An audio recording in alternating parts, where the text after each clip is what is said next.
At 6:30 in the morning on January 22, 1944, winter light crept through the narrow streets of London as clerks unlocked doors and tram bells began to sound along routes already worn thin by years of war. In a modest office far from the front lines, a man sat alone at a desk, his hands resting on a stack of papers that would never carry his real name. Outside, the city carried the fatigue of bombardment and rationing, but inside that room the air was still, weighted with the knowledge that words, quiet, carefully chosen words, were about to be sent across borders that armies could not yet cross. Somewhere in occupied Europe, German intelligence officers would read those words and trust them. History had already decided the cost of that trust. What followed that morning would not explode or burn. No artillery thundered. No soldiers advanced. Yet the consequences would ripple across continents and through cemeteries not yet filled. It was the work of a spy who had already lived under multiple flags, multiple lies, and multiple sentences of death that no court had formally pronounced. For nearly 900 days, he had survived by convincing two opposing intelligence systems that he belonged entirely to each of them, while belonging to neither. The silence of that room, the scratching of pen on paper, carried the weight of thousands of lives whose fate would hinge on belief rather than firepower. In the long war of intelligence, success is measured not by visibility, but by absence, by battles that never happen where they are expected, by divisions held in place for reasons that seem logical at the time and catastrophic only in retrospect. The man at that desk had learned early that intelligence work does not require charm or bravado. It requires patience, an intimate understanding of human weakness, and a willingness to let others die without ever knowing your face.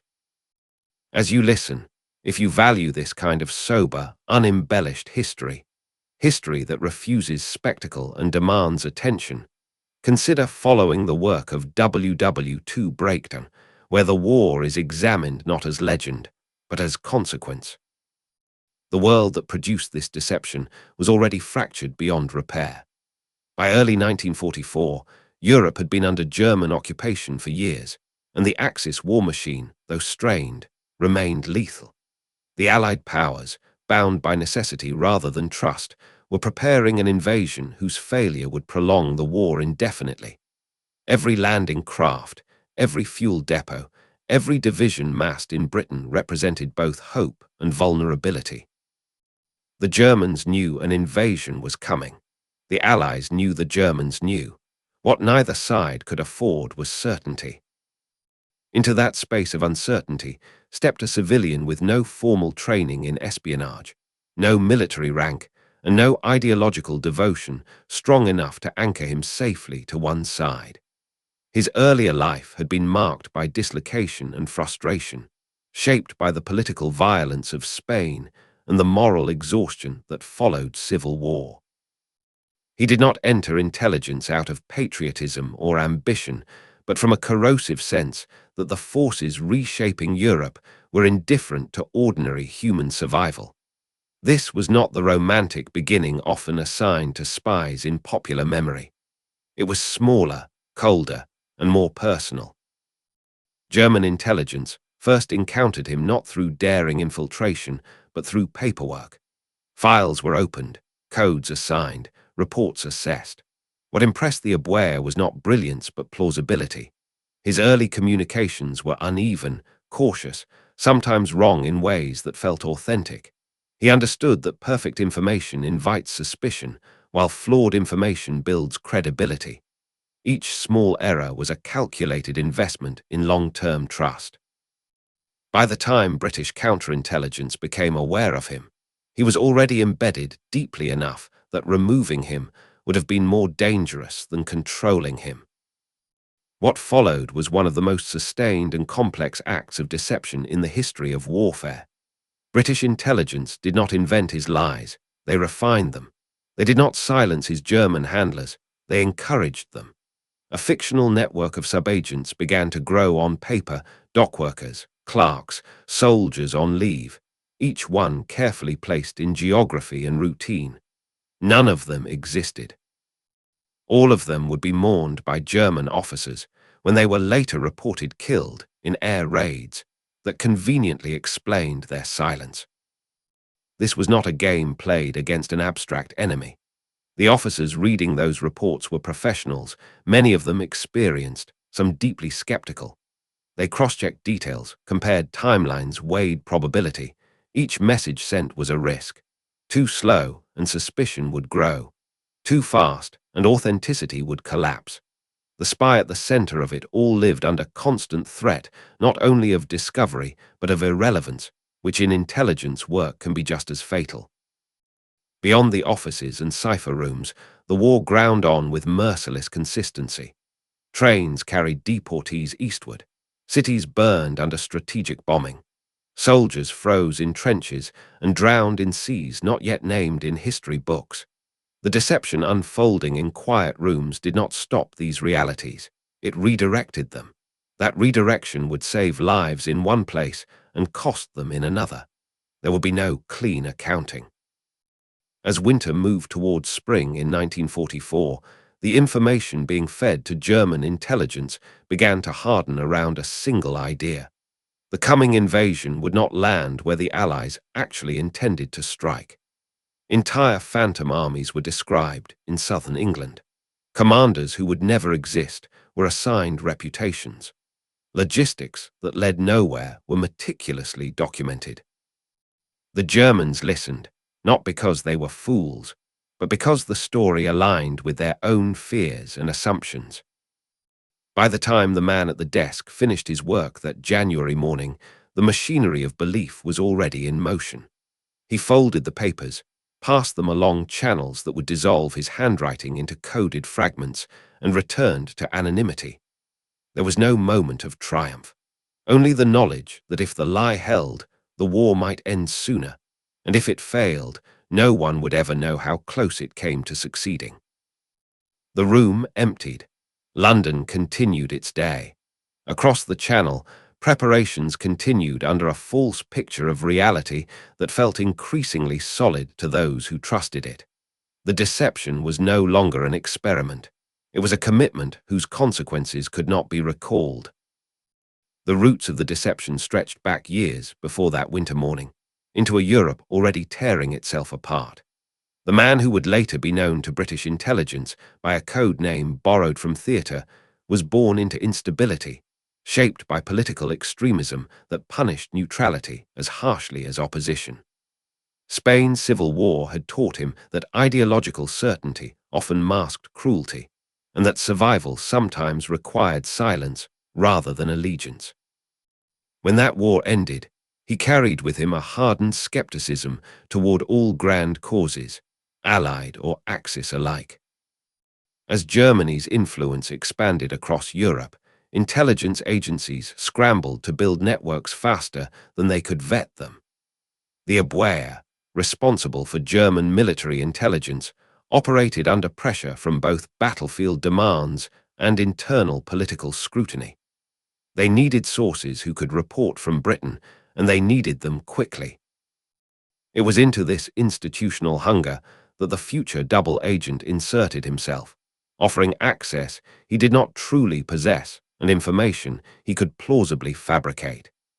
His first contact with German intelligence was not clandestine brilliance, but persistence, a series of applications and appeals that framed him as eager, useful, and expendable. German handlers assessed him through distance and delay. Messages traveled slowly. Verification was imperfect. In the early stages, his reports contained details lifted from newspapers, rumors overheard in public spaces, and logical extrapolations of British behavior. None of it was decisive. That was precisely why it worked. Intelligence officers are trained to distrust sensational breakthroughs and to accept gradual accumulation. Over time, his reliability was measured not by spectacular successes, but by consistency. British intelligence entered the picture reluctantly. MI5 had learned through bitter experience that executing or imprisoning suspected enemy agents often closed off more opportunities than it created. When the man was identified, the question was not whether he had betrayed Britain, but whether he could be turned into something more valuable alive than removed. The decision to control him rather than silence him reflected a mature intelligence culture shaped by early wartime failures and by an understanding that deception, not denial, would decide the coming invasion. The process of turning him was methodical and stripped of sentiment. He was confronted with evidence of his communications, informed of the likely outcome if he refused cooperation, and offered a narrowly defined alternative. There were no speeches about freedom or democracy. There was only a choice between usefulness and elimination. He chose usefulness, not out of loyalty, but because it allowed him to continue navigating between forces that otherwise would crush him. From that point forward, his life narrowed to a rhythm of reports, reviews, and revisions. British case officers did not dictate his every word. Instead, they refined his instincts, teaching him how German intelligence thought, where they tolerated ambiguity and where they demanded precision. Each transmission was weighed for long-term impact. A correct detail too early could unravel later deception. A falsehood too clumsy could expose the entire network. The work demanded not creativity, but restraint. The fictional sub-agency described became tools of psychological reinforcement. They allowed delays to be explained by illness, arrest, or death. They absorbed blame when information proved wrong. They gave German analysts something to map, chart, and believe in. The irony was severe. Men who did not exist developed reputations, track records, and eventually posthumous credibility. As months passed, the double agent's standing with the Abwehr improved. Payments were authorized. Commendations were discussed. His handlers began to defend him against skepticism from rival departments. In intelligence culture, internal advocacy is one of the strongest indicators of trust. The more they invested in him, the harder it became to question the foundation of that investment. All the while, the broader war closed in around the deception. Allied bombing intensified. German resources thinned. Intelligence failures became more costly. Under such conditions, confirmation bias thrives. Information that supports existing expectations is welcomed as clarity in chaos. The spies' reports increasingly did just that, reinforcing German assumptions about Allied strategy rather than challenging them. By late 1943, the deception had evolved from an experiment into a pillar of Allied planning. It was no longer enough that the Germans believed the spy. They had to act on that belief in ways that could not be easily reversed. Entire German divisions would need to be held in place, waiting for an attack that would never come. The margin for error narrowed, and the tolerance for improvisation vanished. The man at the center of it all understood this shift instinctively. His survival had always depended on reading systems rather than people. Now those systems were committed, and so was he. Every message carried more weight than the last, not because it was more dramatic, but because it confirmed a story that had already taken root. As the year drew to a close, the deception no longer belonged to any one individual or agency. It had become embedded in planning documents, command assumptions, and institutional memory. To dismantle, it would require admitting error on a scale no intelligence service could afford.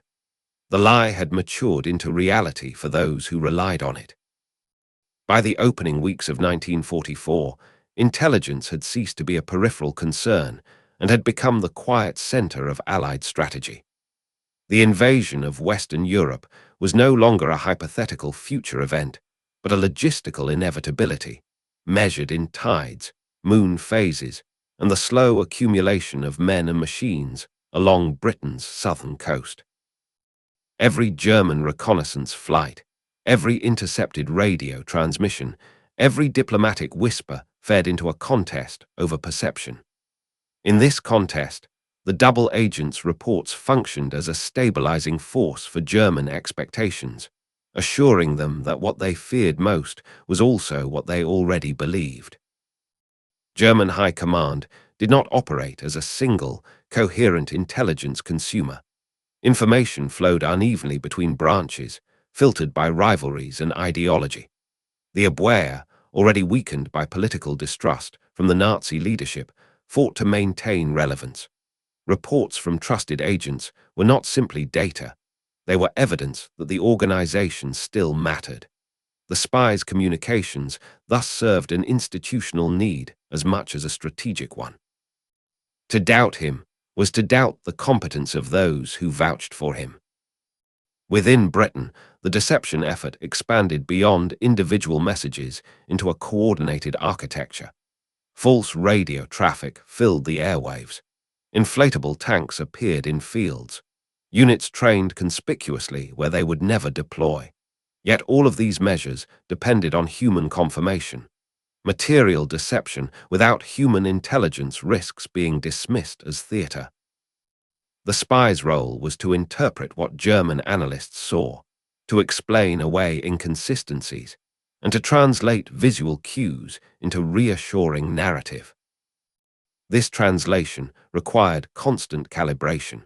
When Allied bombing destroyed a rail line that one of his fictional subagents was supposed to use, the spy adjusted schedules. When German analysts questioned why certain units appeared inactive, he supplied plausible reasons grounded in British administrative inefficiency. Each explanation was mundane enough to be believable and detailed enough to satisfy professional skepticism. The effect was cumulative, not dramatic. The most dangerous moments were not when information was false, but when it was true. The spy occasionally transmitted accurate intelligence, deliberately delayed or framed in ways that reduced its operational value. This selective honesty reinforced his credibility while limiting damage. Such decisions carried ethical weight that intelligence manuals rarely address. Allowing a truth to reach the enemy, even diluted, could cost lives. Preventing it entirely could unravel trust built over years. There were no clean choices, only calculations made under pressure. As spring approached, German intelligence assessments began to solidify around the idea that the main Allied landing would occur at Pas-de-Calais. This belief was not invented by the spy. It predated him, rooted in geography and logic. His value lay in confirming it repeatedly, through varied sources that all traced back, unknowingly, to the same controlled hand. Confirmation from multiple angles created an illusion of inevitability. German commanders responded accordingly. Armored divisions were positioned to counter an expected thrust across the narrowest point of the channel. Defensive works were prioritized. Requests to redeploy forces elsewhere met resistance, justified by intelligence reports that warned against premature movement. The war at this level was being shaped not by what was happening, but by what was expected to happen. The spy's personal life, such as it was, receded further into irrelevance. He lived under surveillance, his movements monitored, his communications scripted and reviewed. Trust between him and his British handlers was pragmatic rather than warm. They understood that his greatest strength, his ability to deceive convincingly, also made him inherently untrustworthy. He understood that his protection depended entirely on his continued usefulness. Mutual dependence replaced loyalty. In Germany, the consequences of belief began to manifest in quieter ways. Training schedules were adjusted. Fuel allocations were rationed toward units held in reserve. Officers postponed leave. These were not dramatic acts of faith, but bureaucratic decisions that accumulated into strategic paralysis. The invasion, when it came, would exploit that paralysis rather than confront strength directly. As May turned into June, the volume of intelligence traffic increased. The spy's messages became more frequent, reflecting heightened activity in Britain. He reported rumors of impending movement, exercises misinterpreted as rehearsals, commanders seen traveling south. Each report was accurate in isolation and misleading in totality. German analysts, overwhelmed by data, leaned harder on trusted summaries. His voice carried weight precisely because it reduced complexity. The final days before the invasion tested the deception's resilience. Weather reports contradicted invasion timelines. Some German officers expressed doubt, others urged caution. Into this uncertainty, the spy introduced calm. He warned that activity was a feint, that the real blow would come later elsewhere. He did not insist, he suggested. In intelligence, suggestion often outperforms assertion. On the eve of the Allied landings in Normandy, the deception held. German forces remained largely in place, waiting for confirmation that never arrived. The spy transmitted his last pre-invasion messages with the same measured tone that had defined his work for years. There was no sense of culmination, only continuation. When dawn broke over the Channel, history moved from expectation into action. The lie had done its work. What followed would reveal its cost. In the early hours of June 6, 1944, as Allied forces fought their way onto the beaches of Normandy, German intelligence did not immediately register the landings as the long-anticipated main invasion. Reports arrived fragmented, contradictory, and incomplete, filtered through communications disrupted by bombing and sabotage. Against this confusion stood months of carefully reinforced belief. The spies' prior warnings that any initial assault could be a diversion echoed through analysis rooms and command briefings, shaping interpretation before facts could settle. German commanders faced a dilemma that intelligence had already framed for them. To commit reserves too early risked exposing the Pas-de-Calais to what they believed would be the decisive blow. To wait carried its own dangers. The deception did not paralyze decision-making entirely, but it delayed it at a scale measured in hours and days, time that Allied forces needed to consolidate fragile beachheads under heavy fire. As fighting intensified in Normandy, the spy continued to report. His messages, sent under the watchful control of British intelligence, acknowledged the landings but insisted on their secondary nature. He described them as reconnaissance in force, a costly probe meant to draw German units away from the true objective. The language was cautious, even sympathetic to German concerns. It did not deny reality, it reinterpreted it. These reports carried extraordinary weight. German intelligence officers cited them in internal memoranda. Commanders used them to justify restraint. The fictional subagents were mobilized one last time, reporting troop movements and preparations that did not exist, all pointing toward an invasion that would never come. The cumulative effect was not blindness, but misprioritization.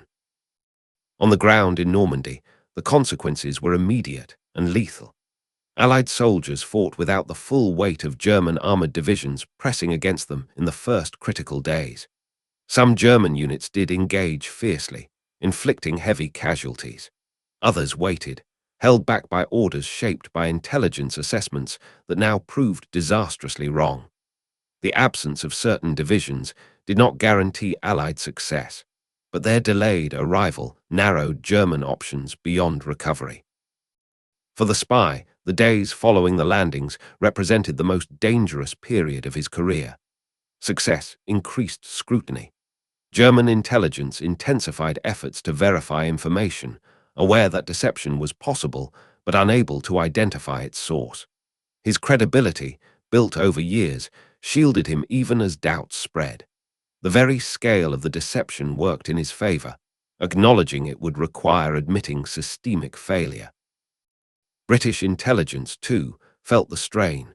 The deception had to be maintained even as reality diverged further from the constructed narrative. Messages were crafted to explain away inconsistencies, to account for Allied progress in Normandy while insisting on an imminent larger attack elsewhere. Each explanation grew more fragile. The margin for error shrank to almost nothing. By mid-June, the strategic picture began to shift. It became increasingly difficult for German commanders to deny that Normandy mattered. Yet even then, reserves remained tied down longer than they otherwise might have been. The deception did not freeze German response indefinitely. It distorted its timing and scale at the moment when timing mattered most. The spy's final contributions to the operation came in the form of reassurance. He warned against overreaction, counseled patience, and emphasized reports from his network that suggested imminent developments in the Pas-de-Calais. These messages arrived too late to stop German adaptation entirely, but early enough to leave lasting damage. When the truth finally forced itself through the layers of belief, the war in the West had already tilted irreversibly. Allied forces broke out of Normandy, liberated Paris, and drove eastward. The deception had not won the war alone. It had created conditions in which overwhelming force could be applied with reduced resistance. For the spy, there was no public recognition, no immediate sense of closure. His work receded back into secrecy as new priorities emerged. German intelligence collapsed under the weight of defeat and internal betrayal. British intelligence turned its attention to the endgame and the post-war world that would follow. The lie that had shaped the invasion now lost its utility. What remained were its consequences, written across battlefields and in casualty lists that could never fully account for what had been prevented or what had been allowed to happen elsewhere. As the summer of 1944 gave way to autumn, the deception that had held German attention for so long began to dissolve into irrelevance, not because it was exposed, but because events had overtaken it. Intelligence work rarely ends with revelation. More often, it ends with abandonment, as priorities shift and yesterday's carefully constructed realities are quietly set aside. For the spy, this transition was both a relief and a threat. His value diminished precisely because his success had been complete. German intelligence services, already fractured by political interference and internal purges, entered a period of recrimination. Files were reviewed, reports reread, and assumptions questioned too late to matter. The spy's name appeared in assessments not as a suspect, but as a point of tragic irony, a source whose information had been internally consistent and institutionally trusted, yet strategically disastrous. No single officer could be blamed without implicating many others. Responsibility dissolved upward and outward, diffused by the chaos of defeat. Within Britain, the aftermath was handled with characteristic discretion. The deception was classified, its details compartmentalized even among those who had benefited from it. Intelligence officers understood that public recognition would invite unwanted scrutiny and risk exposing methods still in use. The spy himself was moved, protected, and managed as an asset whose continued existence posed both a liability and a moral obligation. He had served his purpose, but he could not simply be discarded. The human cost of the deception remained difficult to quantify. Allied casualties in Normandy were immense, even with German reserves delayed. German soldiers held in the Pas-de-Calais waited for an invasion that never came, enduring air raids and constant readiness that ground down morale. Civilians across Europe continued to suffer under occupation, bombardment, and reprisal. Intelligence victories do not erase these realities, they redistribute them. The spy was acutely aware of this redistribution. He had never witnessed the beaches or the battlefields shaped by his work, yet he understood that his words had influenced where men died and where they survived. This awareness did not translate into visible remorse or pride.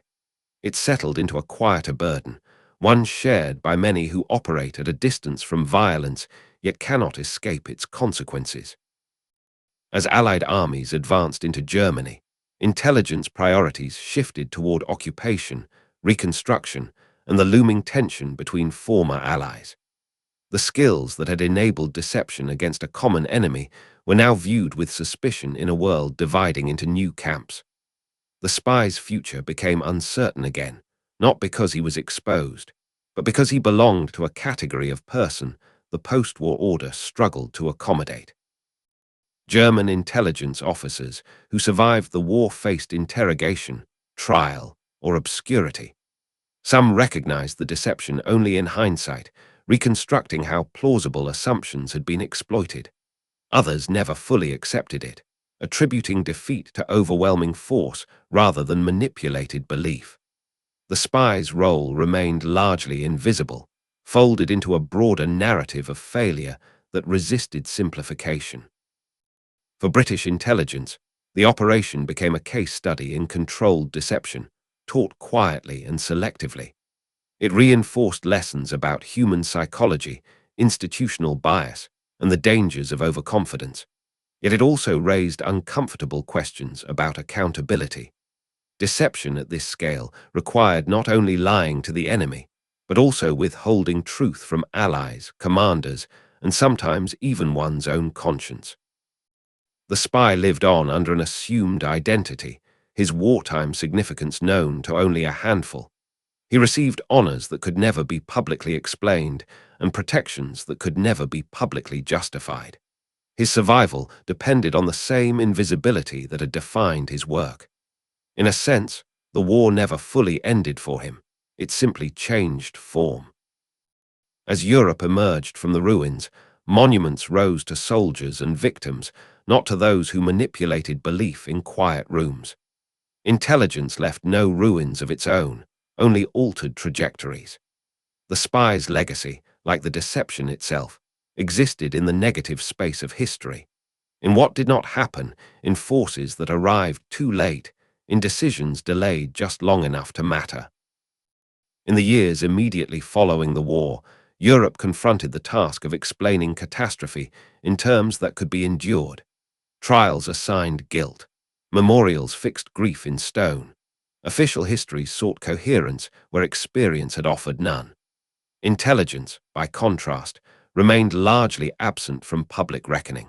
Its successes could not be celebrated without reopening wounds, and its failures were too entangled with victory to examine honestly. Within this silence, the spy's story remained buried, not out of neglect, but out of necessity. He was extracted from the life he had inhabited during the war with the same care that had once placed him there. New documents were issued. A new geography replaced the old.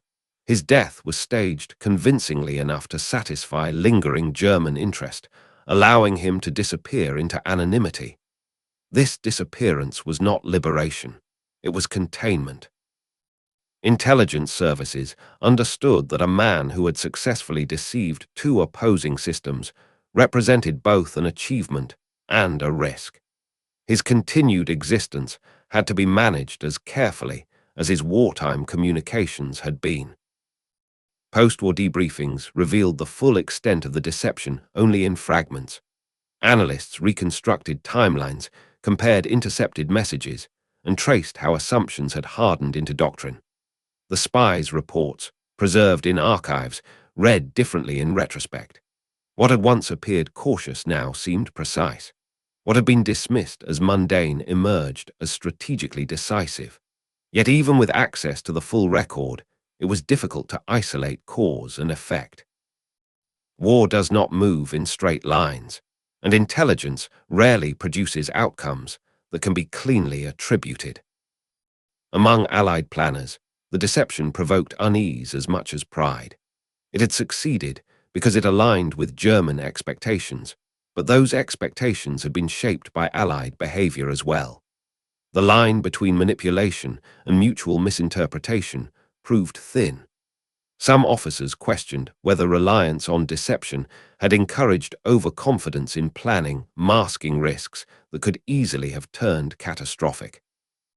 These doubts were rarely voiced publicly, but they persisted in internal assessments and personal reflections. For the spy, post-war life unfolded under the shadow of conditional gratitude. He was honored discreetly, compensated quietly, and reminded implicitly that his safety depended on continued discretion. He was neither celebrated nor condemned. He existed in a moral gray zone that resisted resolution.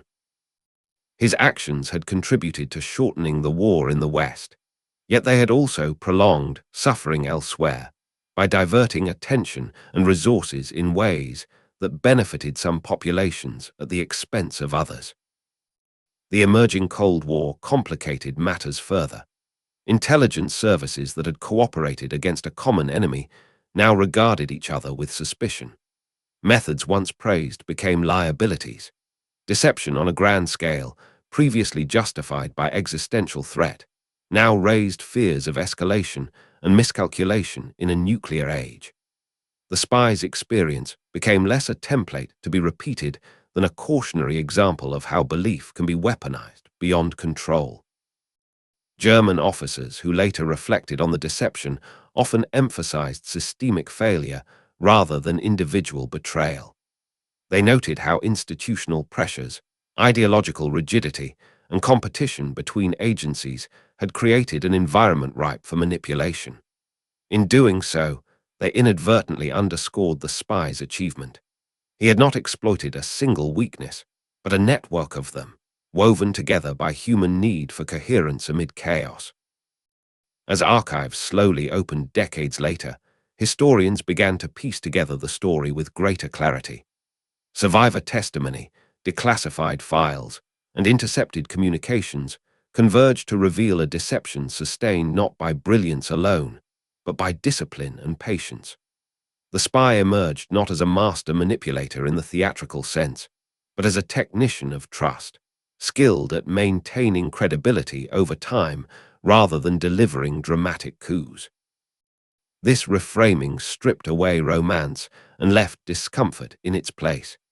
It forced confrontation with the reality that some of the war's most consequential actions occurred far from battlefields, executed by individuals whose faces would never be known to those most affected. The spy's anonymity was not an accident of history, it was its logical outcome. As the post-war generation aged and memories hardened into narrative, the temptation to simplify grew stronger. Heroes were needed. Villains were named. The spy fit neither role comfortably. His work saved lives indirectly while enabling violence directly. His moral ledger could not be balanced without acknowledging the limits of judgment imposed by wartime necessity.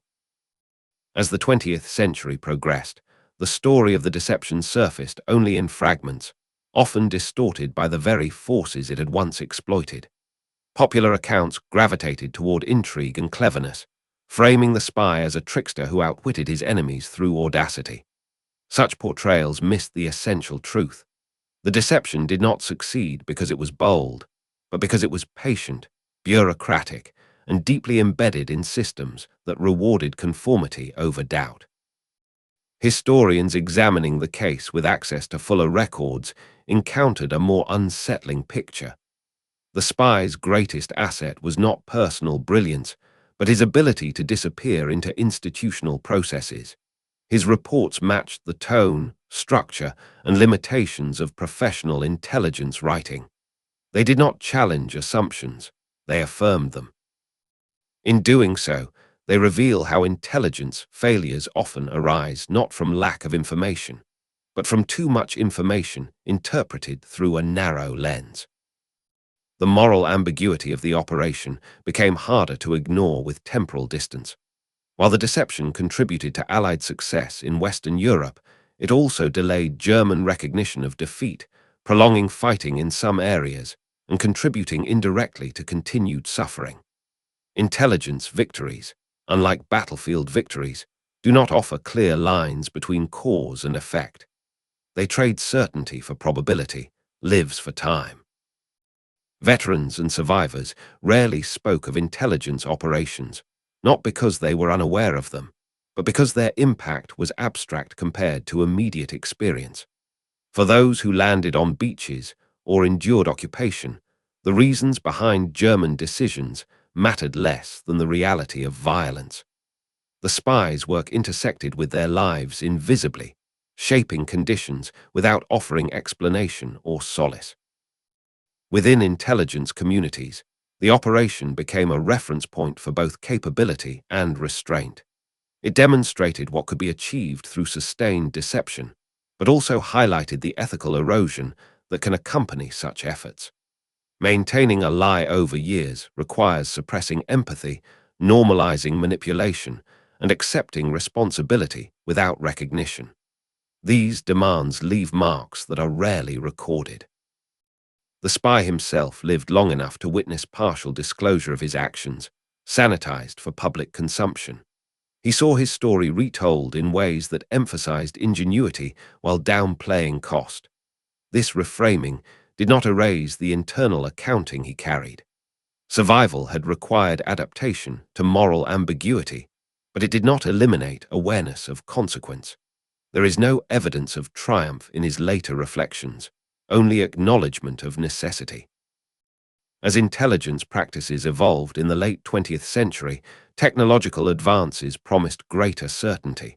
Satellites replaced agents in some roles. Data analysis supplanted human judgment. Yet the fundamental lesson of the deception endured. Systems remain vulnerable not to what they cannot see, but to what they believe too readily. Technology changes the medium, not the psychology. The operations legacy also extends into contemporary debates about misinformation and strategic narrative. The spy's work illustrates how prolonged exposure to consistent messaging can shape decision-making even among trained professionals. It underscores the difficulty of correcting false beliefs once they are institutionalized, especially under conditions of stress and ideological commitment. In reassessing the deception, historians have resisted the temptation to assign singular credit or blame. The spy was indispensable, but he operated within a framework designed and sustained by many others. Responsibility, like causation, was distributed. This diffusion complicates moral judgment without absolving anyone involved. What remains most striking is the quietness of it all. The deception did not announce itself. It left no photographs of triumph, no iconic moments easily captured in narrative.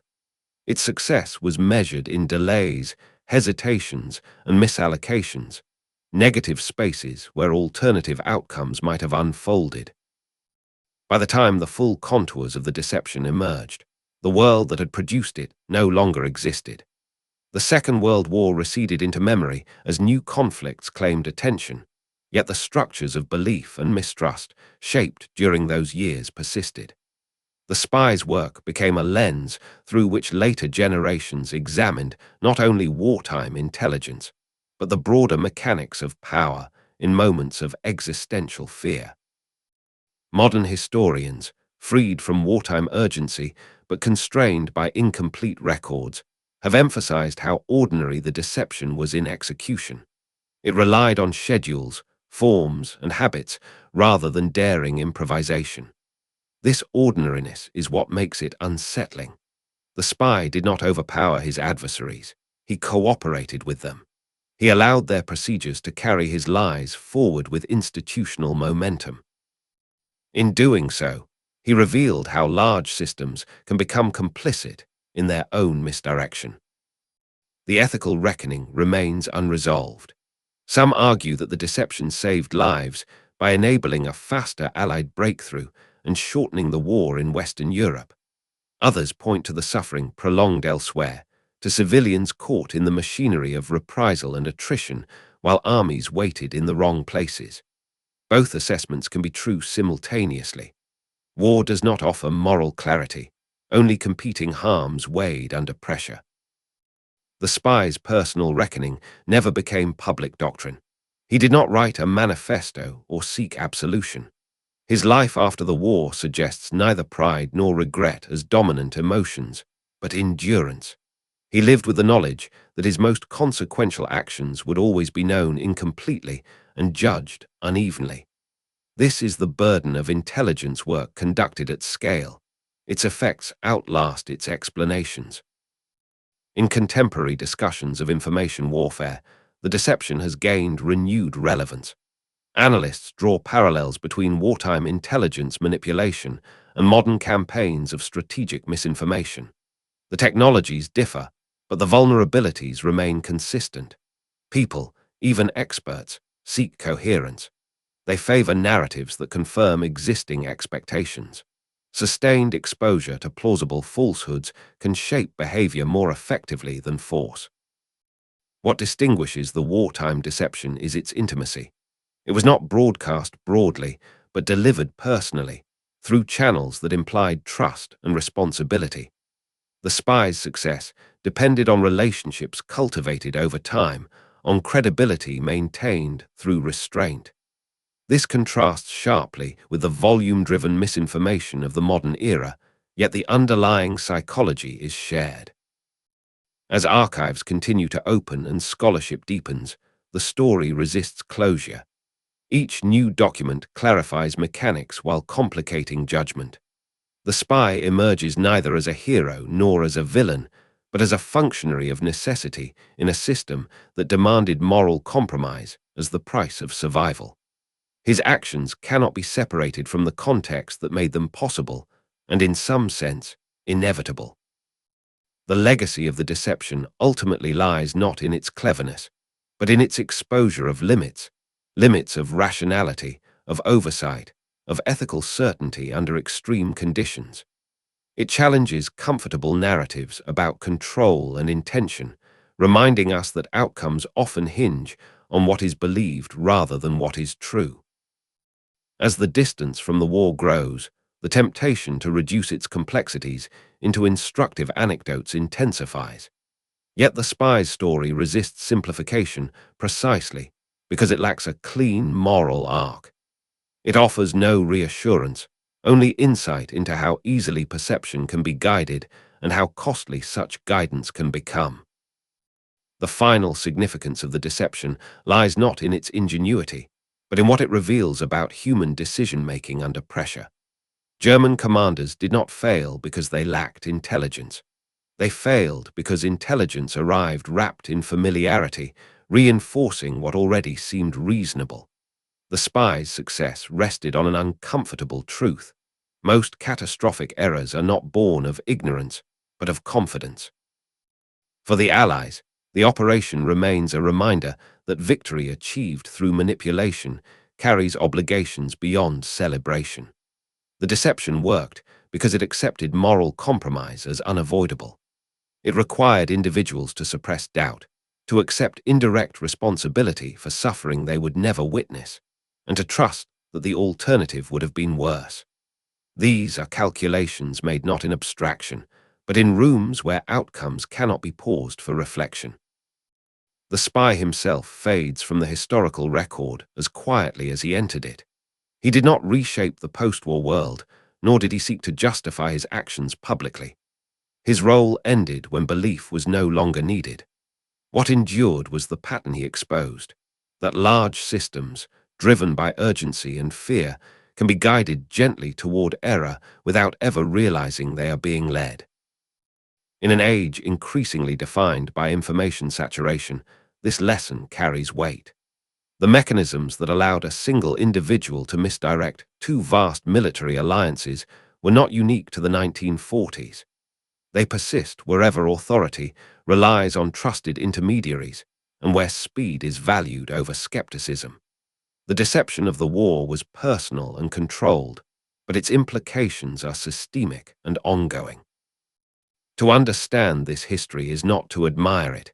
It is to confront the reality that intelligence, like war itself, operates in moral shadows that resist resolution. The spy did not fool his adversaries through brilliance alone. He succeeded because they needed him to be true. That need proved more powerful than doubt. When the war ended, Europe rebuilt its cities and buried its dead. Intelligence returned to secrecy, its triumphs unmarked by monuments. The deception left no ruins, only altered decisions whose consequences spread outward in time. Those consequences cannot be undone, only understood. History often searches for meaning in decisive moments. Battles won, leaders defeated, borders redrawn. Yet some of its most consequential turns occur quietly, through accumulated belief rather than force.